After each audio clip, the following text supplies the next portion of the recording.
Hello everyone, कैसे हैं आप सब। स्वागत है आप सबों का मेरी यूट्यूब चैनल सेविरामन एकेडमी पे। हम लोगों ने आप लोगों के लिए जो 5 मार्क्स का क्वेश्चन पूछा जाता है आपके बोर्ड में, उसके लिए रिवीजन स्टार्ट किया है। हम लोगों ने अभी व्हीटस्टोन ब्रिज का ही हाल ही में रिवीजन किया, व्हीटस्टोन ब्रिज को पूरे अच्छे तरीके से समझा, और आज हम लोग और एक 5 मार्क्स जो आपको पूछा जाता है आपके बोर्ड में, उसका एक टॉपिक है मीटर ब्रिज। मीटर ब्रिज इससे पहले भी आया है, इस बार आने का भी चांसेस है। तो मीटर ब्रिज को भी हम लोग इस वीडियो में समझ लेंगे पूरे ही डिटेल में, और उसका रिवीजन भी आपको करवा देंगे। सबसे पहले हम लोग क्या क्या सीखेंगे कि मीटर ब्रिज क्या है, मीटर ब्रिज किस प्रिंसिपल पे बेस्ड है, मीटर ब्रिज का कंस्ट्रक्शन क्या है, मीटर ब्रिज का वर्किंग थ्योरी भी हम लोग इस वीडियो में कवर करेंगे। तो डिटेल पढ़ेंगे पूरा मीटर ब्रिज के बारे में। तो सबसे पहले आपको थोड़ा सा बता दें कि मीटर ब्रिज क्या है। तो मीटर ब्रिज एक डिवाइस है। कैसा डिवाइस है? ये एक ऐसा डिवाइस है जो आपको किसी भी रेजिस्टर का जो रेजिस्टेंस होता है, जिसको आपको पता नहीं है, अननोन रेजिस्टेंस, उसका रेजिस्टेंस आपको पता करके देगा बहुत ही इजी तरीके से। और ये जो मीटर ब्रिज होता है वो आपका व्हीटस्टोन ब्रिज का जो हम लोग बैलेंस कंडीशन पे प्रिंसिपल पढ़े थे, बैलेंस कंडीशन का जो इक्वेशन पढ़े थे R1/R2 = R3/R4, उस पे बेस्ड है। फिर इसका कंस्ट्रक्शन आपको हम बोर्ड में दिखाएंगे कि ये कंस्ट्रक्शन कैसे हुआ, फिर इसका वर्किंग थ्योरी भी आपको बोर्ड में समझाएंगे। पहले आप मीटर ब्रिज को पूरा क्लियर कर लीजिए कि मीटर ब्रिज एक ऐसा डिवाइस है, meter bridge is a device which help us to know the unknown resistance of a resistor with the help of balance condition of Wheatstone bridge. आप ये डेफिनेशन लिख सकते हैं आप मीटर ब्रिज के लिए। ये आपका बेस्ड है व्हीटस्टोन ब्रिज के बैलेंस कंडीशन के ऊपर। तो चलिए अब इसका कंस्ट्रक्शन और इसका वर्किंग थ्योरी को पूरा ही अच्छे से देखते हैं किस प्रकार से ये वर्क करता है। तो देखिए मीटर ब्रिज का कंस्ट्रक्शन बहुत ही सिंपल है, हम आप लोग के लिए बोर्ड में बना चुके हैं। ये पूरा ही मीटर ब्रिज का कंस्ट्रक्शन है, वो कैसा दिखता है, वो कैसा बना होता है, सारा यहाँ पे जो कुछ भी पार्टस यहाँ पे लगा हुआ, सारा कुछ यहाँ पे फिगर में बना हुआ है। एक एक करके समझते हैं पूरा अच्छे तरीके से। सबसे पहले आप ये चीज़ को देखिए, ये एक, ये और ये 3 जो होते हैं ये कॉपर टाइप्स होते हैं, कॉपर के बने होते हैं, मेटल का। मेटल वहाँ पे लगाए हैं क्योंकि वो अच्छा कंडक्टर होता है, आपको पता होगा मेटल, क्योंकि ये जो कॉपर है ये अच्छा कंडक्टिविटी होता है इलेक्ट्रिसिटी का। तो यहाँ पे 3 कॉपर के टुकड़े हैं। इन कॉपर के टुकड़ों में यहाँ पे देखिए, यहाँ पे लगा हुआ है एक रेजिस्टेंस बॉक्स। RB का मतलब होता है रेजिस्टेंस बॉक्स। रेजिस्टेंस बॉक्स क्या होता है हम समझा रहे हैं। ये एक बॉक्स जैसा होता है, इसके अंदर में रेजिस्टेंस लगा रहता है, यहाँ पे प्लग लगा रहता है, इस प्रकार से प्लग 1, 2 इस प्रकार से लगा रहता है। एक एक प्लग के नीचे में आपको क्या दिया रहता है, रेजिस्टेंस लिखा रहता है। मतलब आप इस रेजिस्टेंस बॉक्स से वेरिएबल रेजिस्टेंस ला सकते हैं एक सर्टेन लिमिट तक। एक रेजिस्टेंस बॉक्स का अपना लिमिट होगा कि ये जो है आपको एक रेजिस्टेंस बॉक्स मान लीजिए कि आपको 1 से लेकर के 10 तक का रेजिस्टेंस दे सकता है। तो यहाँ पे प्लग लगा रहेगा, आप जिस प्लग को उठाओगे उसके नीचे में उसका रेजिस्टेंस लिखा रहेगा। अगर आप मान लीजिए कि आप 5th प्लग को उठाए तो 5th के नीचे में 5 रेजिस्टेंस लिखा होगा। जैसे आप प्लग आउट करोगे इसका रेजिस्टेंस 5 ओम हो जाएगा। अगर आपको 6 ओम चाहिए तो आपको 6 ओम वाला प्लग को आउट कर देना है। अगर आपको 1 ओम चाहिए तो 1 ओम वाला। मतलब ये रेजिस्टेंस बॉक्स जो है, इस रेजिस्टेंस बॉक्स को हम एज ए वेरिएबल रेजिस्टेंस लेने के लिए यूज़ करेंगे अपने हिसाब से, जो मेरे को मन। इसके बाद यहाँ पे आप देखोगे तो इन 2 कॉपर के टुकड़ों के बीच में यहाँ पे लगा रहता है एक अननोन रेजिस्टेंस। मतलब आपको जिस रेजिस्टर का रेजिस्टेंस चाहिए, जिस रेजिस्टर का आपको रेजिस्टेंस चाहिए, उसको आपको जा करके यहाँ लगा देना है। ये 2 तार वायर आपको दिख रहा है, इस वायर के बीच में मान लीजिए कि ये रेजिस्टर है, हम यहाँ कनेक्ट कर देंगे, इसको कनेक्ट करके यहाँ पे छोड़ देंगे। मतलब ये जो है मेरा ये अननोन रेजिस्टेंस है, अननोन रेजिस्टेंस। मेरे को नहीं पता कि इसका रेजिस्टेंस क्या है, ये अननोन रेजिस्टेंस है।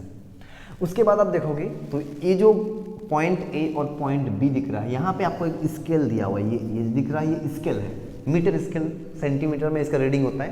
क्योंकि यहाँ ये जो मीटर ब्रिज होता है वो बहुत लंबा नहीं होता है, वो सेंटीमीटर में मेज़र करने के लिए स्केल दिया रहता है एक ठो। उसके बाद इसके नीचे देखिए, स्केल के नीचे पॉइंट A और पॉइंट B में लगा रहता है एक वायर, इस प्रकार से एक वायर लगा रहता है। और इस वायर का जो लेंथ होता है वो होता है 1 मीटर, या फिर आप बोल सकते हैं 100 सेंटीमीटर। पॉइंट ए से लेकर के बी में एक वायर लगा हुआ रहता है, इस वायर का लेंथ होता है 100 सेंटीमीटर या फिर आप इसको 1 मीटर बोल सकते हैं। अब इस वायर में एक फिक्स रहता है, मान लीजिए एक वायर है, इस टाइप से एक फिक्स रहता है, ये दिख रहा है, ये कांटा जैसा है, इसको जोकी बोलते हैं। ये एक स्पेशल की होता है जो उस वायर में ऐसे फिक्स रहता है, ये ऐसे मूव कर सकता है आगे पीछे से, ये मूव कर सकता है, मूवेबल होता है। इस प्रकार से यहाँ पे लगा रहता है जोकी। अब इस जोकी को इस वायर में लगा करके हम यहाँ से एक वायर लेते हैं और इस वायर को कनेक्ट कर देते हैं गैल्वेनोमीटर से। गैल्वेनोमीटर से यहाँ पे इसको कनेक्ट करते हैं। तो ये है पूरा मीटर ब्रिज का कंस्ट्रक्शन। फिर यहाँ से हम लगा देते हैं एक बाहर में बैटरी, ताकि यहाँ से करंट चल पाए। ये पूरा सेटअप है मीटर ब्रिज का इसी प्रकार से, और इसमें ज़्यादा कुछ आपको जानने के लिए नहीं है। ये जोकी है स्पेशल, आपको दिखाई इस प्रकार का एक हुक होता है, हुक जैसा होता है, निडल जैसा, ये ऐसे मूव कर सकता है, ये जोकी होगा। अब इसका जो कंस्ट्रक्शन अगर आप जान लिए तो हमको अब जानना क्या पड़ेगा, वर्किंग थ्योरी। किस प्रकार से हम इस रेजिस्टेंस को पता कर पाएँ और कैसे ये व्हीटस्टोन ब्रिज के जो बैलेंस कंडीशन है उस पर वो डिपेंड होकर के आपको इसको फाइंड करने का एक फॉर्मूला देगा, आप उसको भी देख सकते हैं। तो इसके बाद आपको बताते हैं वर्किंग थ्योरी। कंस्ट्रक्शन को समझने के बाद अब आप समझिए कि ये काम कैसे करता है। अगर आपको कोई मीटर ब्रिज दे दे और आपको बोले कि आप इस रेजिस्टेंस का रेजिस्टेंस पता करके दें, तो आप कैसे करोगे, आप क्या करोगे, वही आपको अभी यहाँ पे बताने वाले हैं, उसका वर्किंग। तो ये जो मीटर ब्रिज होता है इसमें करना कुछ नहीं है, सबसे पहले जा करके आप स्विच ऑन करिए। जैसे ही आप इस स्विच को ऑन कर दोगे, यहाँ से करंट फ्लो होना चालू हो जाएगा, क्योंकि आपने यहाँ से क्या कनेक्ट करा है, बैटरी कनेक्ट करा है, जिसका पोटेंशियल डिफरेंस मान लेते हैं V है। इसको आपने यहाँ से कनेक्ट किया तो करंट गया यहाँ पे जैसे पहुँचा पॉइंट ए में। अब ये करंट इस कॉपर इस टाइप से होते हुए जाएगा और करंट कुछ इस वायर से होते हुए भी जाएगा, जो वायर आपने यहाँ पे लगाया है, कितना लेंथ का, 100 सेंटीमीटर का। अब आपको करना क्या है, अब आपको देखना है अपना गैल्वेनोमीटर। क्या देखना है आपको, गैल्वेनोमीटर। हाँ, सबसे पहले आपको ये भी ध्यान देना है कि इस रेजिस्टेंस बॉक्स में से आप किसी एक रेजिस्टेंस को प्लग आउट कर दोगे। तो मान लेते हैं कि अभी हम इस रेजिस्टेंस बॉक्स से निकाल दिए हैं एक रेजिस्टर, एक प्लग को निकाल दिए हैं जिसका रेजिस्टेंस कुछ है, कुछ भी हो सकता है वेरिएबल, तो हम उसको मान लिए R। वो अपने हिसाब से होगा। जब आप यूज़ करिएगा तो सबसे पहले आपको ऐसे प्लग आउट कर लेना है, आपने प्लग आउट करके उसका रेजिस्टेंस लिख लेना है R। ये तो नॉन है, मतलब ये अननोन नहीं है, नॉन है, वो अपने हिसाब से होगा। अब इस करंट को देखिए कि इधर भी चल गया करंट, इधर भी चला गया करंट। अब आप गैल्वेनोमीटर को जब देखिएगा तो आपको गैल्वेनोमीटर में देखना है कि क्या गैल्वेनोमीटर का नीडल डिफ्लेक्ट हो रहा है। अगर डिफ्लेक्ट हो रहा है इसका मतलब अब आप बैलेंस कंडीशन तक नहीं पहुंचे हैं, क्योंकि आपको बताया कि मीटर ब्रिज किस प्रिंसिपल पे बेस्ड होगा, व्हीटस्टोन ब्रिज के बैलेंस कंडीशन पे। अब बैलेंस कंडीशन आपको बोलता क्या है कि गैल्वेनोमीटर का डिफ्लेक्शन नहीं होना चाहिए। गैल्वेनोमीटर से जो करंट का फ्लो होगा उसका वैल्यू कितना होना चाहिए, 0।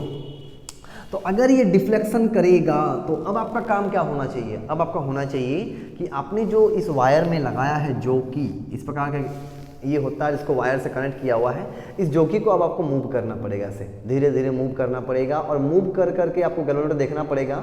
आप ऐसे मूव करते रहोगे, मूव करते करते एक पॉइंट ऐसा मिलेगा इस वायर में, एक जगह ऐसा आएगा, आप इसको मूव करते हुए जा रहे हैं, एक जगह ऐसा आएगा जहाँ पे गैल्वेनोमीटर का डिफ्लेक्शन बंद हो जाएगा। तो अभी के लिए हम मान लेते हैं कि हम इसको मूव किए और मूव करके करके करके हम यहाँ पहुँच गए इस पॉइंट में, और हम देख रहे हैं कि इस पॉइंट पे मेरा गैल्वेनोमीटर का डिफ्लेक्शन बंद हो गया। इसका मतलब यहाँ से कोई करंट फ्लो नहीं हो रहा है।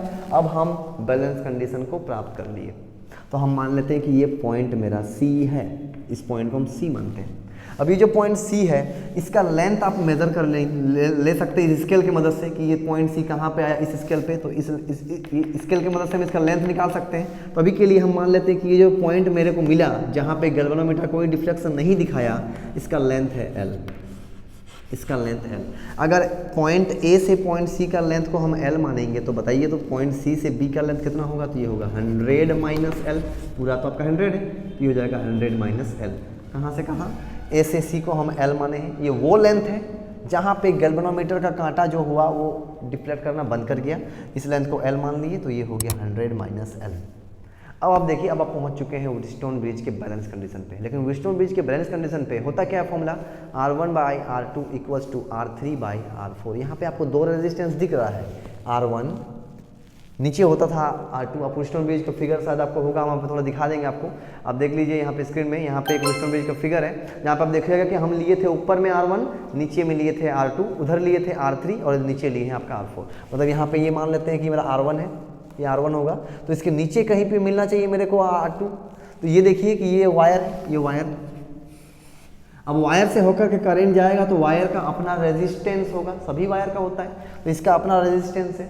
अब इस रेजिस्टेंस का जो रेजिस्टेंस होगा, हम इसको मान लेते हैं कि ये जो रेजिस्टेंस है पॉइंट ए से लेकर सी तक का, जिसका लेंथ कितना है एल, इस वायर का रेजिस्टेंस हम मान लेते हैं R2, और यहाँ से यहाँ का रेजिस्टेंस हम मान लेते हैं R4, पॉइंट सी से पॉइंट बी का, और ये है आपका R3, और ये है आपका R1, ये आपका R1। तो 4 रेजिस्टेंस मिल गया आपको, R1, ये R2, ये R3, ये R4। अब आप देखिए कि इसका थ्योरी आप कैसे लिखिएगा।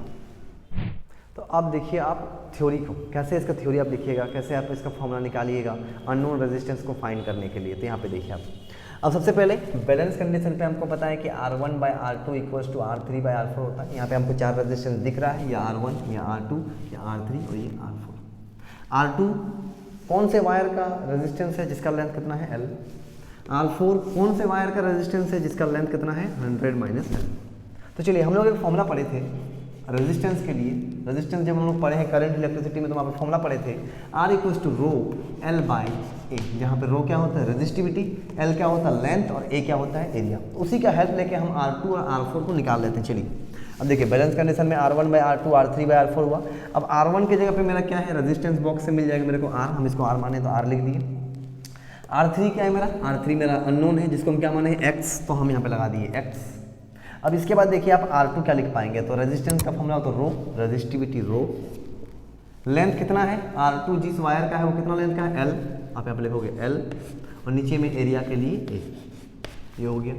फिर आप निकाल लो R4 का फॉर्मूला क्या होगा, रेजिस्टिविटी रो तो आपको पता ही होना चाहिए कांस्टेंट होता है, और वो डिपेंड करता है मटेरियल पे। अगर ये वायर चेंज नहीं हुआ, एक ही वायर है ये, बस हम पॉइंट अलग अलग लेके 2 वायर मान रहे हैं, अगर ये वायर चेंज नहीं हुआ तो रो आपका चेंज नहीं होगा। ये कांस्टेंट होता है जो मटेरियल पे डिपेंड करता है, लेंथ और एरिया पे नहीं। अब देखिए अब ये R4 का फॉर्मूला क्या होगा, रो।